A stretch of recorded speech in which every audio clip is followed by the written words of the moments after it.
ताज्या बातम्यांसाठी ABP माझाला subscribe करा आणि बेल आयकॉन प्रेस करा।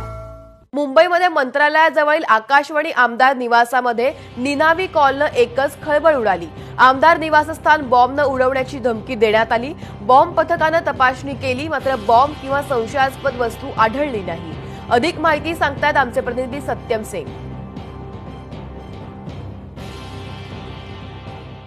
मुंबईत मध्यरात्री मंत्रालयाच्या बाजूला असलेला आकाशवाणी आमदार निवासस्थानात 11:40 एक अज्ञात इसमानी कॉल केला, ज्यामध्ये 5 मिनिटाच्या आतमध्ये पूर्ण आकाशवाणी जे इमारत आमदार निवासस्थान आहे बॉम्बने उडवून टाकायची धमकी दिली।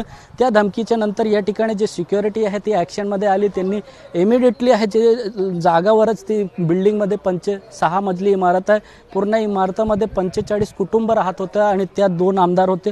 त्यांना सर्वांना लगेच कॉल करून बाहेर काढण्यात आलं। नंतर पोलिसांना देखील कळवण्यात आलं। 5 मिनिटांमध्ये या ठिकाणी मुंबई पोलिसांचे जवान आणि 2 बॉम्ब स्क्वॉडची टीम आहे ते दाखल झाली।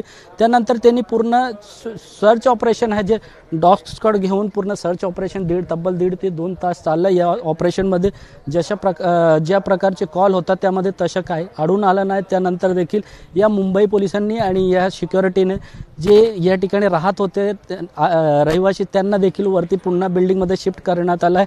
सध्या मुंबई पोलीस आहे ते तपास करत आहे हा नेमका कॉल कुठून आला, नंबर आहे ट्रेस करून त्या माणसाचे नाव आणि कशामुळे हा कॉल केला गेला आहे आणि त्याचा मोटिव्ह काय होतं या सर्वांचे सखोल तपास आहे ते मुंबई पोलीस करत आहेत।